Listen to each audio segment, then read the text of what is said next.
Join us for our second annual Women's Leadership Summit hosted by Girl Bossed Up.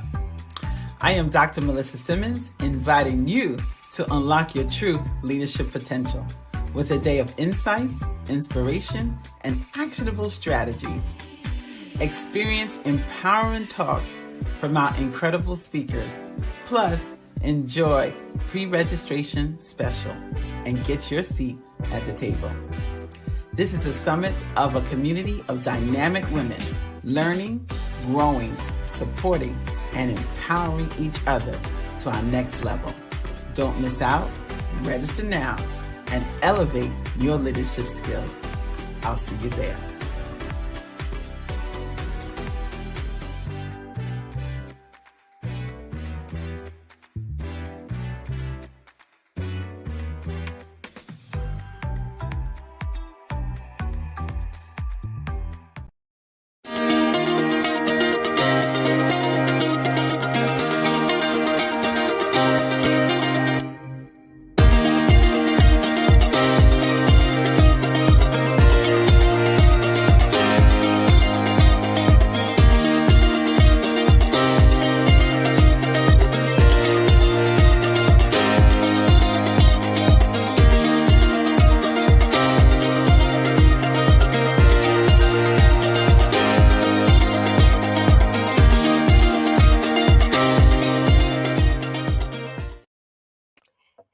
Hello. Welcome back, Fem Talk Nation. It is yet another Fem Talk Tuesday, and we are so glad that you are here. And as always, we have an amazing guest backstage. And we, as you know, if you've been following us for the last 2 weeks, we've been getting you ready and prepared in this new year. And today is no exception here on this January 23rd. So I am going to bring in Shima She Talks. Hey, Fem Talkers. Hello. And you must have your phone on. Turn your phone down. I heard myself talking. I heard you talking. Right. And there's always a delay. This is real life, everybody. Exactly. Fem Talk. All right. And Dr. Melissa will be joining us very shortly. But we have an amazing guest backstage. But you know how we start this show.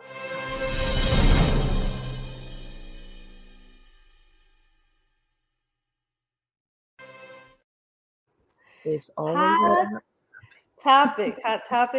So our hot topic for today is the interview on Club Shay Shay, his interview with Cat Williams. We want to know what you thought about this interview. If you had the opportunity to see it, if you haven't, go on YouTube, check it out.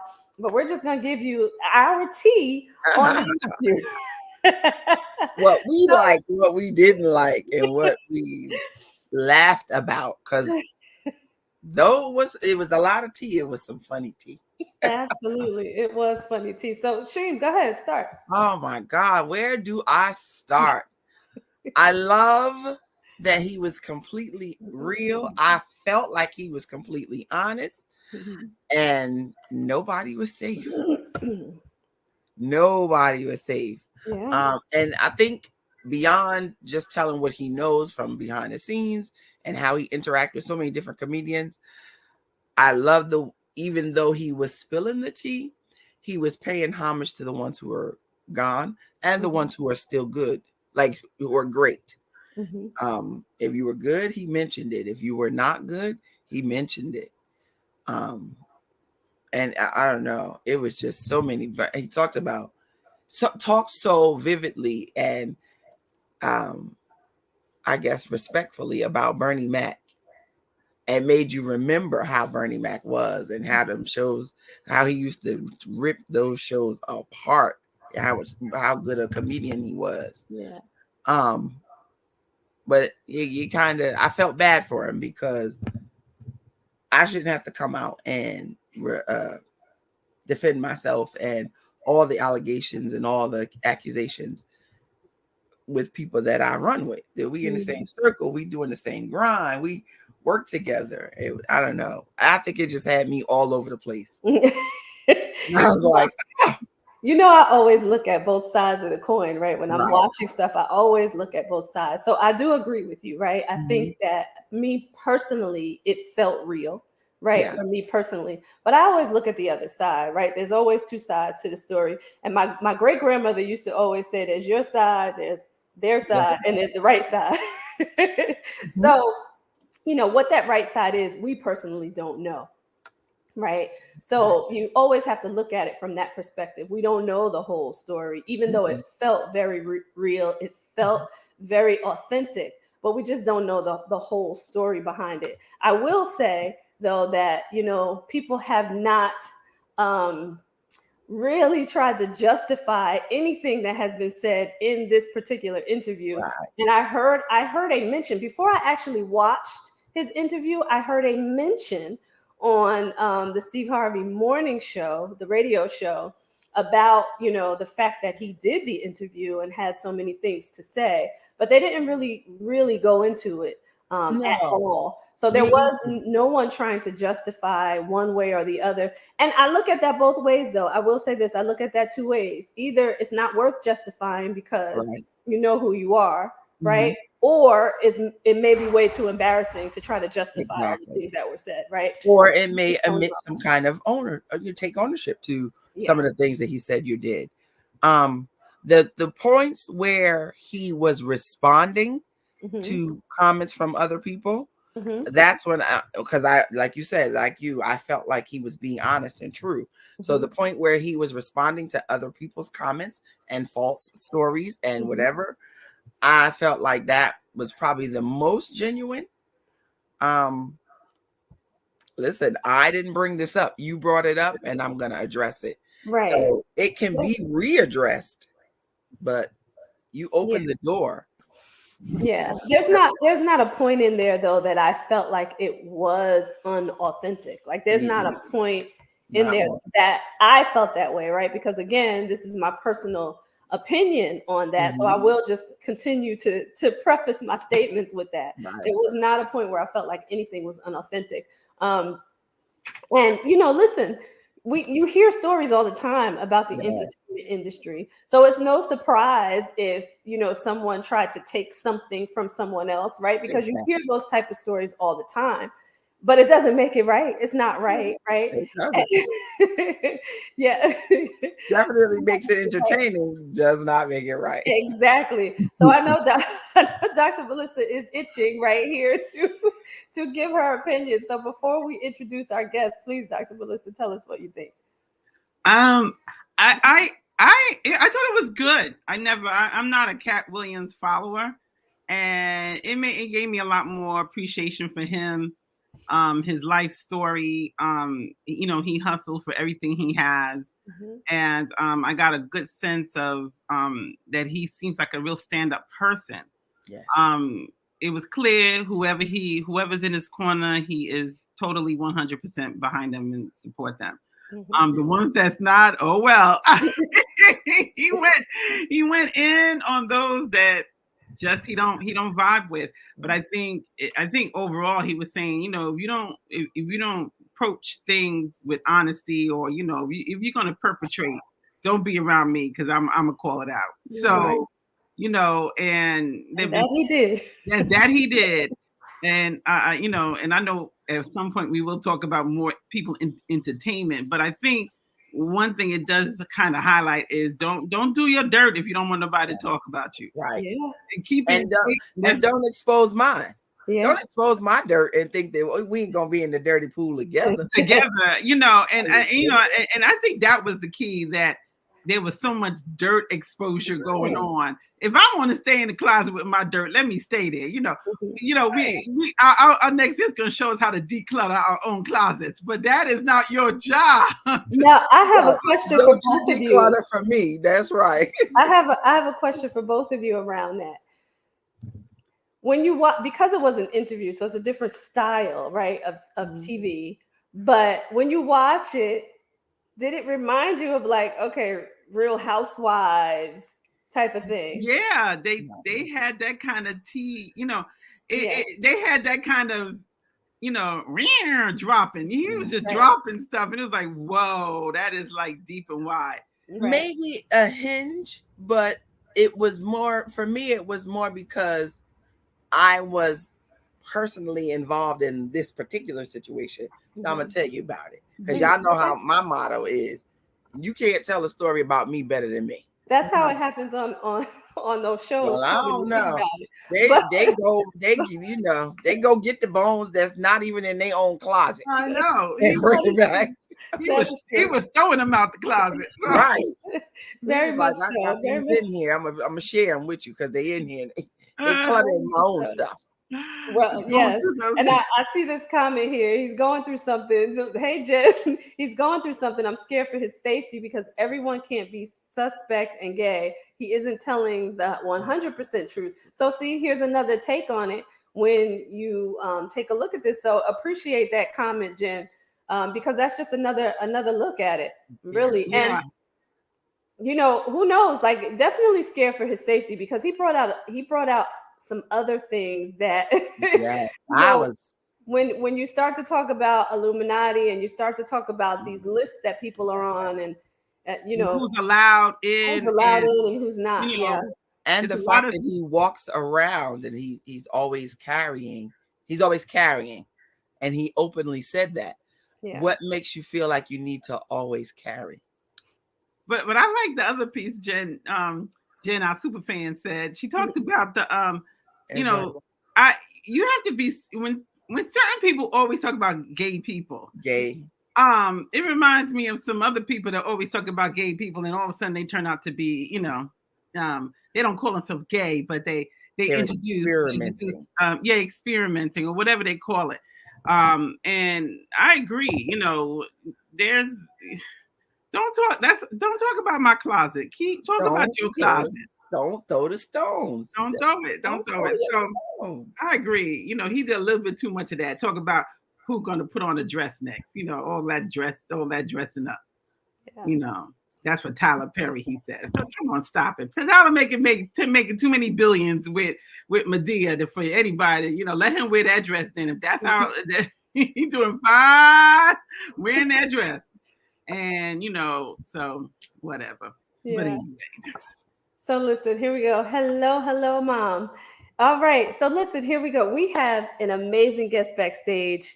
But you let us know what you thought about the interview. And if you have not seen it, go back and watch it. It's on YouTube. The full 3 hours of interview is right there on YouTube Right. for you to watch. So, so we You have are an right, amazing Superfit Jen. I mean, guest Superfit Jen. Girl, backstage. his hair a little better than mine. Right. I wonder what's under that hat now. Oh my. We gotta talk about this one more. This is too much thing.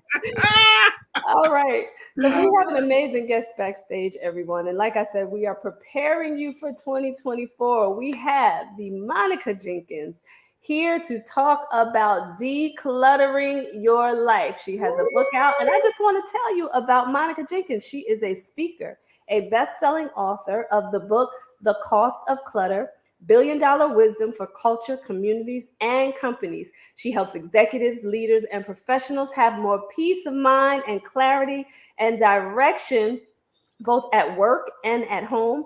She has trained leadership teams in global corporations, faith based organizations, and diverse communities.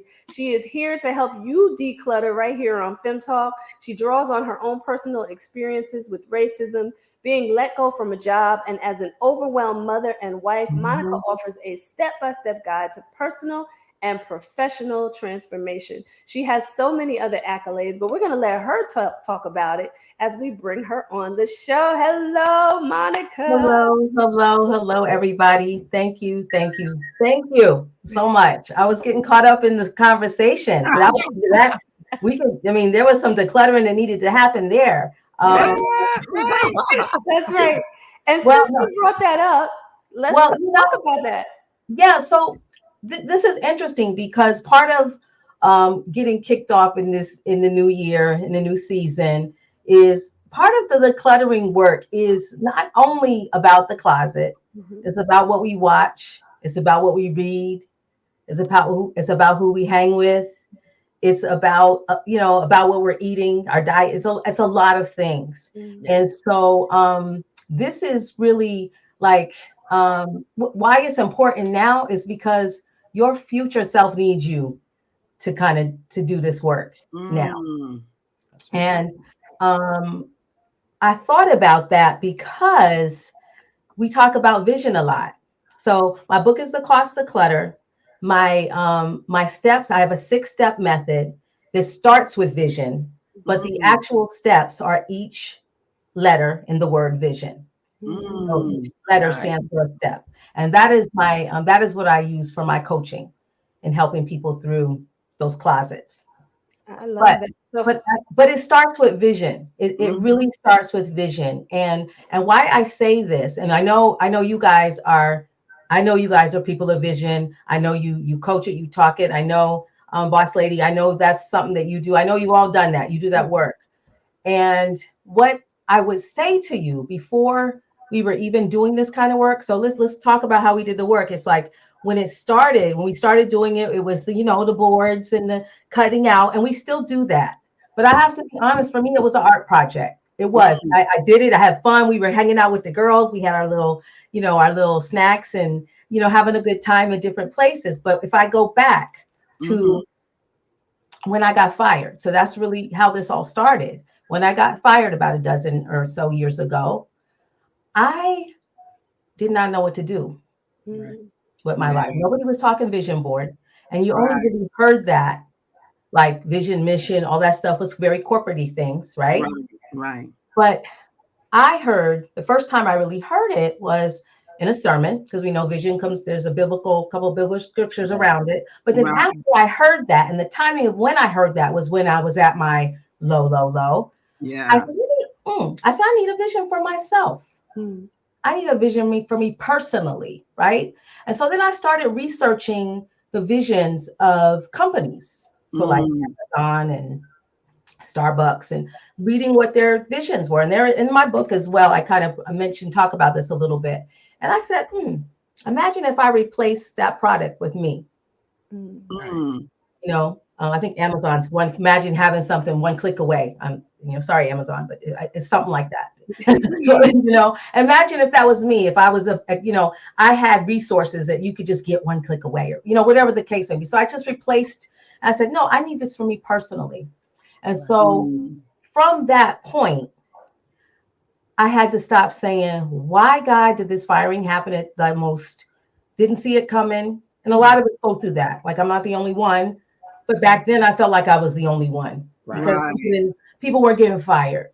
And if they were, it meant something, right? It really meant something. So I was like, instead of saying why, I said, what's next? And that's what a vision will do for us, right? Yes. So I started thinking about, in that time, sitting in that space, trying to figure it out. And I eventually met you guys, did some work on myself, right? And Right. kind of like, do that deep dive, right? Or the deep work, really, the really deep work. Yes. I started getting some understanding about all of those things, all the clutter that kept me stuck from trying to, like, I just got fired. Nobody gonna hire me.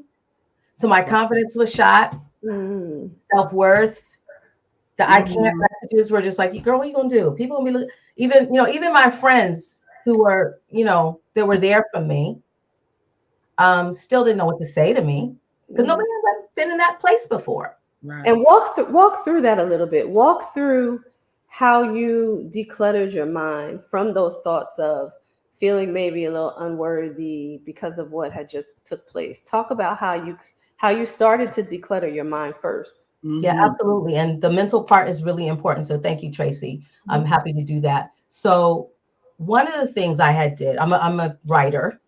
I journal. And the first thing I did is I wrote a letter to my former employer and didn't send it. I wrote it was like a 3-page letter. And I got that, I think, out of a workshop I went to. Absolutely. I can't really recall, but I got that out of a workshop that I went to. And I wrote a letter just thanking them for everything that happened. And doing that, I realized that this isn't my last.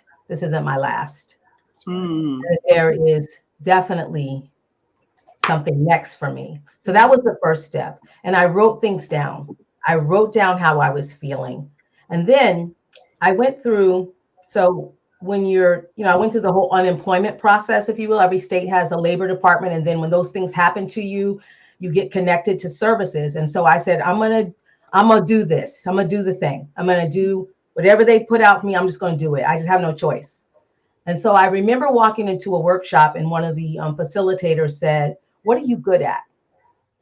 When we were talking about rewriting resumes and relooking at other careers, like, what are you good at? And here's the thing, guys. This is where we have to really mentally kind of, because there's so much. I had to think about it. I've never been asked that. What am I good at? Right. So it was very hard. Very hard to say, oh, I'm good at this, or I'm good at that, or well, I'm really good at that. Oh, yeah, and that time I did that, it wasn't coming to me because the clutter was just here. All of the negative self-talk, all the stuff that I went through to get to that office, and even going to that office, I felt like, honestly, this is the truth, and I've said this before, I felt like I was, if you get arrested and they put you like in the, like you got to go through it, not that you know that you've been arrested, but you know what I'm saying? I felt like it was that kind of like, line up next, right? Like,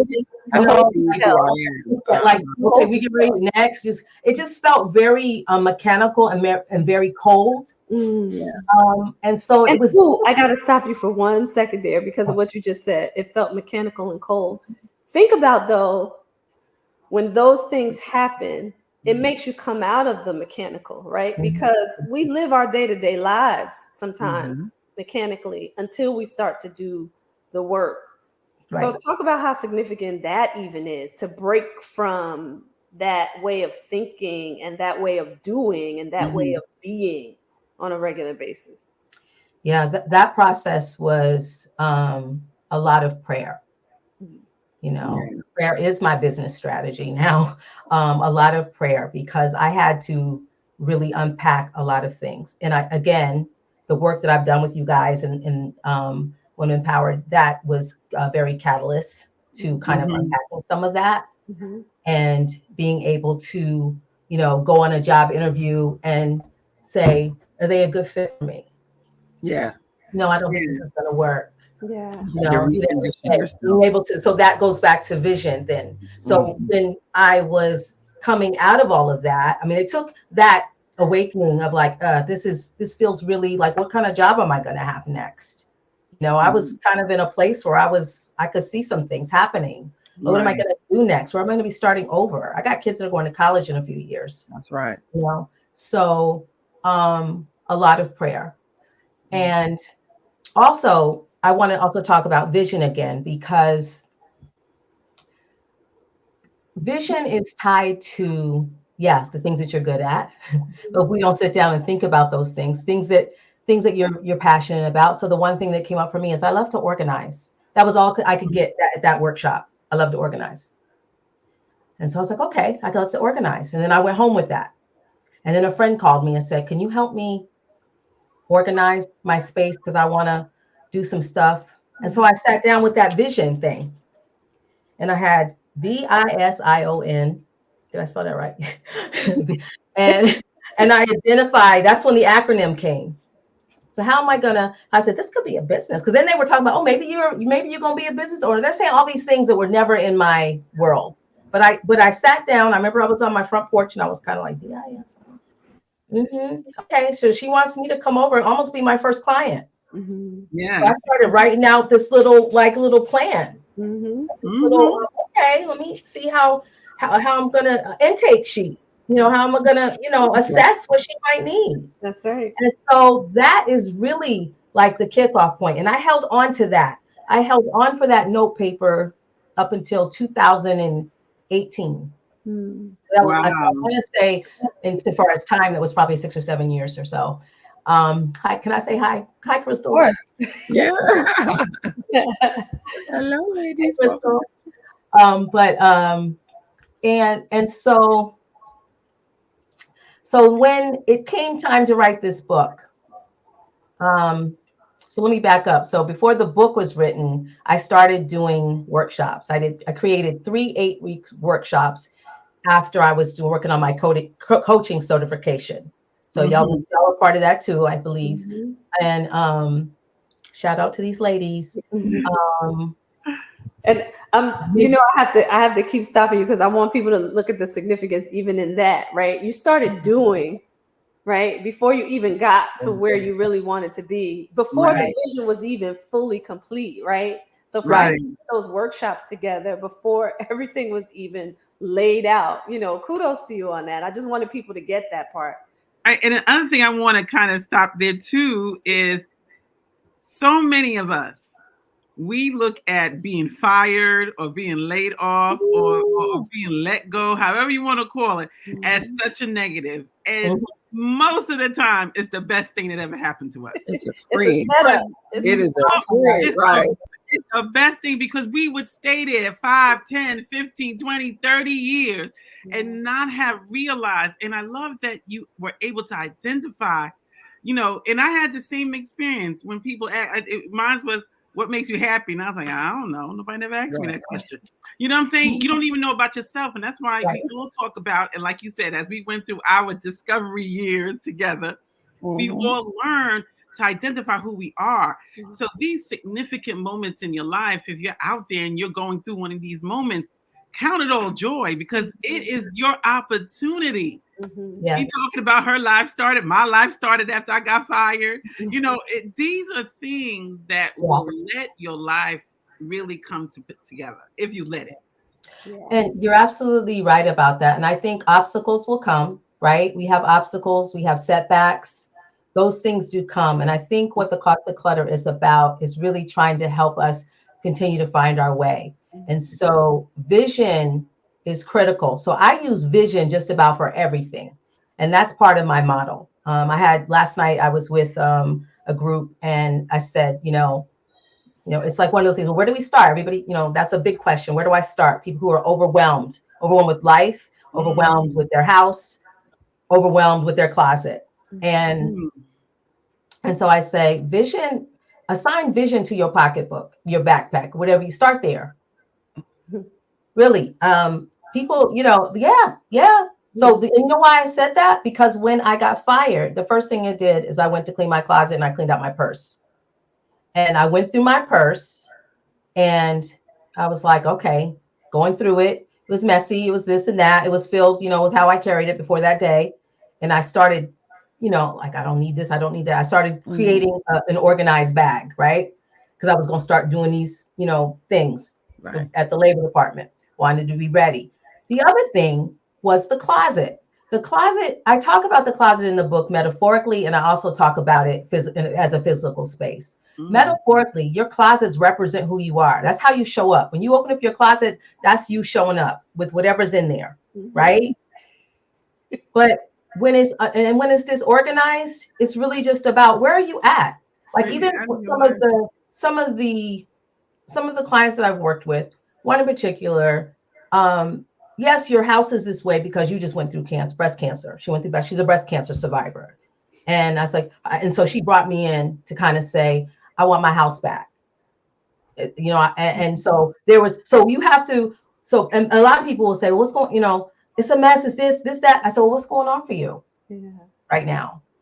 So we have to start small. My biggest thing is always starting small. And the closets, cleaning out a closet, it does more than just organize your clothes by color, by season, or by whatever, however you do it. Because I believe in all those different ways. I will help you do that. I've helped people do that. But also, what it showed me is that when COVID hit, we have to be willing to make those adjustments when necessary. So that we're showing up in a way that represents where we are and also where we're going. Right. And so part of that is letting go of the past. So that's why we donate, get rid of things for different reasons. I'm not going to always be wearing this top.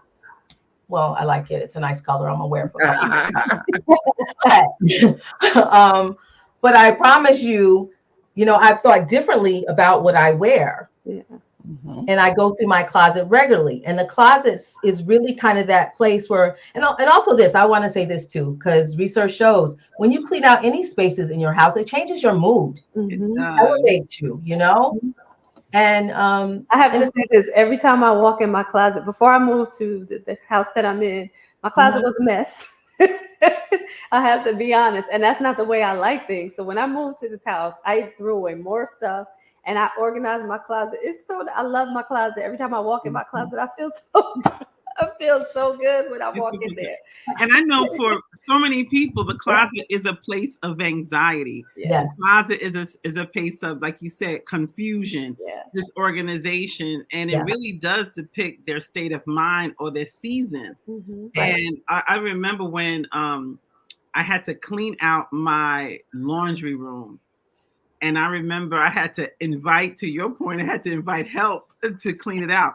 And in the middle of it, I broke down in tears because it was an example of how I was feeling. Yeah. Just the anxiety of it all. And it was so much junk in that. It was embarrassing. It was junk. It was a whole lot of things to me. And a lot of emotions came out of that. So to your point, you know, when I cleaned that out, I felt like a different person. Yeah. And if you're, you know, if the people out there, I know some of y'all got real nervous when she said to start at your in your pocketbook and in your closet. Don't worry, you can get the book, and she's gonna show you how to get through it. So don't get nervous yet. Definitely don't be nervous, because here's the other thing, Dr. Melissa, is that my method is about lifestyle. Yes.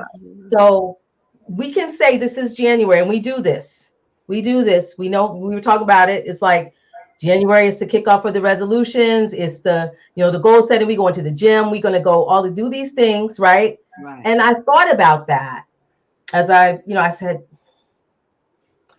that speaks to those societal norms that we just carry with us. Right. Absolutely. And it's another form of clutter. Mm-hmm. Because honestly, before I started doing this work, I would be that person to be like, okay, end of the year, I'm going to do something like, it's just, no. Monica, you are not going to start losing weight when you haven't even walked out the door like all of last year. What makes you think you're going to start this year? Yeah, like it just doesn't work that way. And so the other thing is, what I want to say to you, and I said it at the top, is that the importance of doing it at the beginning of the year or any season, because it could be, your season might be June. Mm-hmm. Your season might be like the last quarter of the year or the beginning of the year. It might be in February for some reason, whatever might be going on in your life. So I don't like to put a timestamp on it, but let's talk about why the beginning of the year is good. And I'm going to tell you 3 things. If we're not going to look at the closet or the pocketbook, let's pick these up. Our phone. And I'm talking about the contacts. Yeah, I'm talking about the contacts. We're going to talk about contacts. Wait. Okay, sorry. Yeah, I want you to hold on to that, because we're going to take a quick commercial break. I want people to think about that, because this is probably more significant than even the closet at this point, right? Because yes, Tracy. So much. So I want you to get into that when we come back. Everybody, I know you're in suspense. You want to hear what she has to say. So don't go anywhere. We're going to take a quick commercial break, and we're going to come back and talk about how to declutter this baby.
We are back, everyone, and we are here with declutter coach herself, Monica Jenkins. She is the author of The Cost of Clutter. So you want to make sure that you look into this. I know there's some things that you need to declutter. We all do. You want to get this book. You can get it right here. You can see the website across the screen, www.thecostofclutter.com/the book. So make sure that you go get your book today. And we're going to bring Monica back in because we left off talking about decluttering. So let's get into it, Monica. Talk to us about how to declutter these phones. So at the beginning of the year, if we're going to talk about doing some work, the phones, look at those contacts. So one of the things I talk about in really the first step in my step is value, and your contacts. You need to look through those contacts, and you need to look and see who's there, really. And I come from a place of someone who adds value to your life, right? The value is the first step, but it's adding value. It's adding to your life. It's multiplying, and it's truth tellers. Those are the people that are in my, those are the ones that's the kind of the bar right there. And then, of course, you might have, your work colleagues that you work with and things like that for certain things like that. But I promise you need to go through there and take the time to do that. Because if you have a lot of contacts, it's going to take a minute. That's right. Thank you, Nick. Not everyone needs access to you. Exactly. That's right there. Right there. Your phone does, from a technical standpoint, your phone allows you to compartmentalize those valued people. You may not want to read every single text that comes through, but you have a favorite list, and there's 6 or 8 people up there. I do. I know out there. As soon as I go into my messages, they're at the top, and that's great for me because I need to respond to them because of their value. Respond to them as immediately as I can. It's helpful to know not only that information, but to have the tools to do it, to keep on track, because sometimes we do forget. Yeah. And I agree, Coach Chima. I agree with that. And what I would add to that is oftentimes, and this comes from difficult situations, right? You have difficult situations, you have difficult relationships. You have and I think sometimes it's not going to be hard for us to do because you know who your Fab Five are, right? You know who they are. But I think it's the others that are in there that are holding space in your phone, right? And that's clutter. That's just a form of clutter. Like if you don't need that, you need room to be able to find, Amy or Steve or John, because they are aligned to your vision. And that's the other point I want to make. So most of the people, and this isn't family and friends, we could talk about that. But the other contacts that are in there, right? I'm like, they aligns with my vision. Yep, my vision. And that's my personal professional vision. Yep. Okay, we're keeping her. Joe, Sue. Yep. Y'all stay. Nope. And nope. Haven't talked to you maybe in a year. Haven't talked to you in 6 months. Haven't talked to you at all. You're not responsive. Whatever the case may be. So I think that is critical when it comes to the phone. So spend that time. Spend that time, because I tell you, that's something I do every year, and I actually do it every probably 6 months just to double check. That's good. I remember going through, because to your point, I had people listed in my favorites.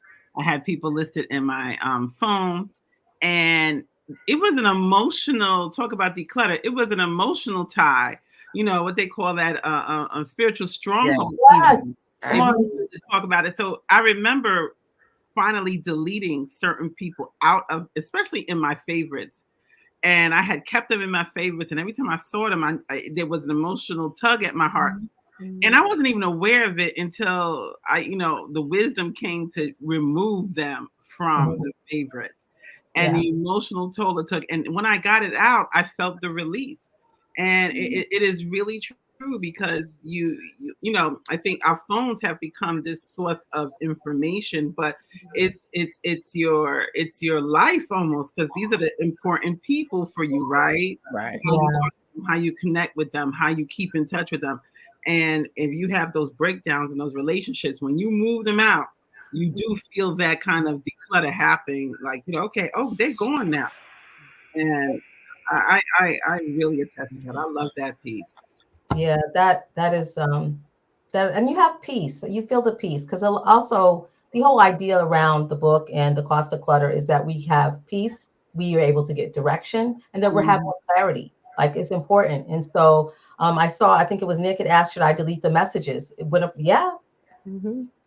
I started doing that and I said, yeah, I don't need all. We save all the messages, we save all of that. And I know a lot of us are doing business on our phones, but think about how you're using your phone. Maybe emails are better. Maybe that person needs to be communicating by email.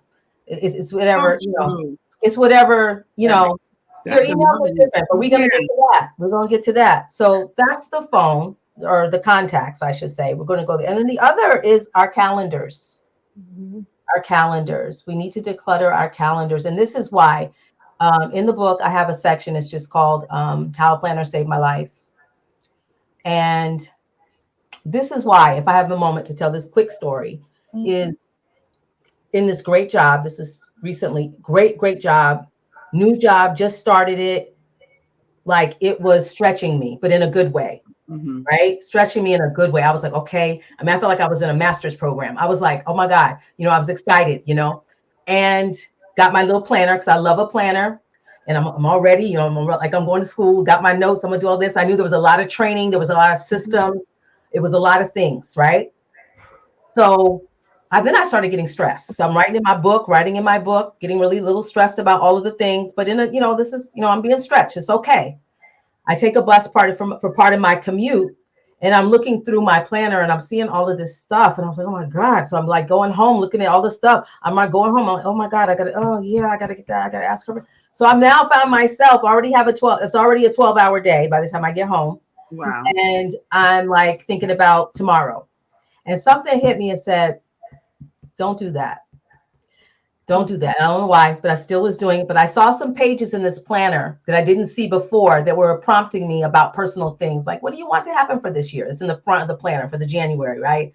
What do you want to happen for this year? Where do you want to go? It was all these little things that were like, oh, I never seen that before. And so I started answering them. And in that moment, I'm like, this is going to be from me. I got to work. I said, okay, they provide me with a computer that has access to, you know, you got Outlook, you got your little task pad, you got you can note taking, all of that. You got, you know, So in that moment, I began to look at, okay, I'm plotting out my vacation, my PTO. I'm plotting out, there were things that I wanted to do specifically. I had a vision for my family life. I wanted to make sure I had time with my adult children because I have adult children now. I wanted to spend time with them. So these are just examples. My husband, date nights, things like that. And I wanted them in the calendar already. That's right. And so work stuff was on the work computer that they provide. Mm-hmm. This was for me. And every day I look at it. Every day I would look at it going to work. Remember what you got coming up this week? Ooh, even though it's going to be a stressful day at work, I'm getting ready to go to Martha's Vineyard or whatever. So that was critical. And I had to also train my husband about that. So we could be like, we had to talk about that. I said, hon, I need you to, at the beginning of the year, like we got to plot out what days we taking off. And this is something else we do. We get vacation, PTO, whatever they call it. And I'll use my husband for an example because he'll let me. You're taking your doctor's appointments. You went to see the eye doctor, the ear doctor, the nose doctor, your physical, and got your hair cut. And so I'm like, well, we ain't gonna be able to do nothing when you're using your scheduling your vacation for all of your time off. No, Coach Monica, I have already mastered that part. I have already mastered that, and my PTO never goes to those things. I'm Shima. That's right. Gold star. But you know what? To the defense of my husband, I used to do the same thing, right? So here's the other thing. You know, back I don't know where I am in age with y'all, but I remember when I started working as a younger employee in my 20s, they would say stuff like, oh, I'm gonna take a mental health day. And we knew that meant that we're going to call out sick and we're not sick. That's what that meant, right? Right. And so I said, well, look at us now. Now we didn't even realize back then the value of taking a break because we had to lie about it. Now we need it. And now we need it. Clutter. Clutter. That's right. Mm-hmm. That's right. Joked about that all the time. Oh, I'm gonna take a mental health day. Yeah, me too. But all on the down low and afraid. Like, we're not doing that anymore. No. So decluttering our calendar is making sure that you're making time for you, your family, whatever your vision is for what you need to be doing outside of your 9 to 5 or however your schedule is. Very important to start the year at looking at that. Very important if you can. Last year, we started talking about what we wanted to do this year and made sure that it was on calendars and things. Still doing that, but very important. So make sure we're looking at those calendars at the beginning of the year. Yeah, and I'm sorry. No, just let me mention really, really quickly, Dr. Melissa. This is just the calendar. I just saw this on social media, and I think I'm going to get one, even though I'm a little late for this year because it's already January. But there's a calendar called the Big Ass Calendar, and it's big. You put it on your wall, and it's every day in the year, and you can just go ahead and plan everything out and have it right on your wall. It's amazing. So, I love that. But go ahead, Dr. Melissa. I just wanted to mention that. Oh yeah, even on the calendar, one of the things I've learned a couple of years ago, when I first retired, was I had started like filling up my calendar and let me do this, let me do that, and somebody said, "Well, when are we enjoying ourselves? When, to your point, when are we having fun?" And now my calendar has 2 days nobody can put appointments on those days. They can't. Absolutely. That's my days. That's and I call it my mental health days, and I do whatever I want. And I had to learn, like I remember we was sitting, I said, come on, this is our day. Let's go somewhere. Let's do something. Yeah. And to that point, using those days to enjoy ourselves, to have that fun. Yeah. To do that thing that we maybe wouldn't do because we're so busy. And I think that's, another piece of the declutter, where we're so cluttered with work and with this and that our calendars are now so full, fun doesn't happen. You know what I'm saying? Oh, we always wait, save fun for the weekends. What about during the week? What about, get ourselves some midweek joy or something like that, so that we can really experience life and not just kind of run through it. I love that. And that's exactly the cost of clutter when we don't do that. Yeah. Right. And so we have to begin to unpack those moments for ourselves and find them. The other thing that I would say is your commitments. Now, this goes back to vision, right? So you have a vision that I'm going to do A, B, and C. I started a business. I want to start a business. I want to teach that dance class. And I also want to be a coach to someone, or I'm coaching someone, right? So you have those 3 things. And it's like, and then you're going to help Sue over here and Dave over here and there and here and there. And the next thing you know, you're all over here. Right. We have to declutter our commitment so that our vision is really actualized for us. And I have to tell you a beautiful story how that came for me when I made that decision many years ago.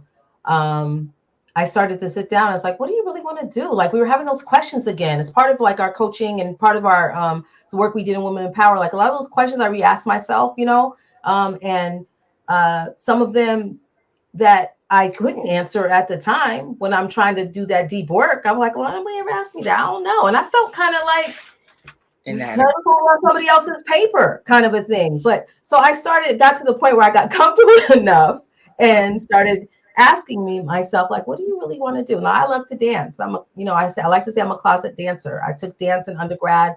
And as an adult student, I'm a non-traditional student, and I've always loved dance.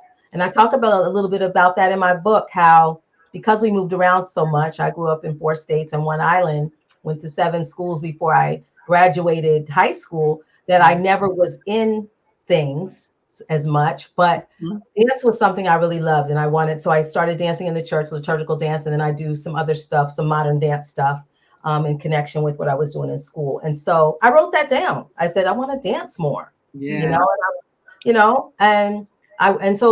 so as soon as I start putting those intentions down, I started saying no to other things. I had some other things too. I get something on Facebook about calling all creatives we want to bring some creatives together. And we just gonna move and we're gonna dance. We're gonna do this and that. And it was like an hour from my town, and I was like, look at that. Yes.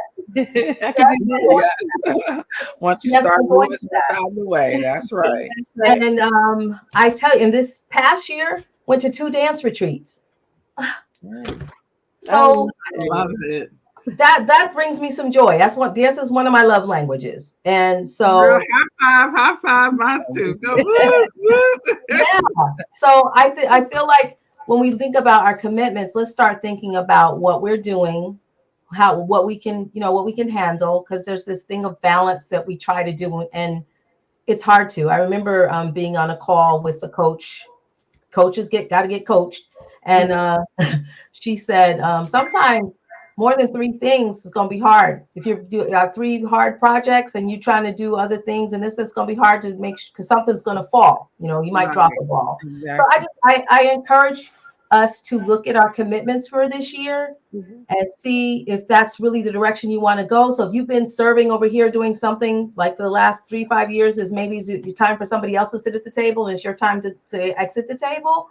Or maybe there's some tables you need to be at that you've been missing because you've been doing this or that. And I found that out for myself. So I had to sit down and I said, these are my passions. These are the things. And I'm going to those things that align with that. Yeah. I love it. Yeah. I love it. I love I it. love that everything that you talked about moving out of your way made way for something else, but it made you establish a tool, like a boundary or a goal, or you had to do something with all of this space that you cleaned up. You can't just have it. What are you going to do with it? Yeah. Yeah, I love that. I like how And I also will say about cleaning out space, sometimes you don't need to put anything in it. That's so good right there. Yeah, that's the kitchen cabinet story. Yeah. I just want to see the blank walls sometimes. I'm okay with it. Yeah, that's the kitchen cabinet story, because think about true story, kitchen cabinet, and this is my story I'll tell, is that I had it on a goal for the first quarter of, this was about 2 years ago. First quarter, I said, I want to clean out my kitchen cabinets. Lived here so long, I don't think I've done that. I said, I need to do that. I do other parts, but I never deep cleaned the kitchen cabinets. So I did. It took me a month. I said, how are you going to do that, Monica? You're not going to pull everything out like we do sometimes with the closet. That would have been too much. So I said, okay, start small. So every time I'm in the kitchen, which is at least 3 times a day, I started pulling things out. And then I said, okay, I have hired a housekeeper, because you know what? I'm not buying all them clothes anymore and shoes. So every now and then I call in a housekeeper, seasonally.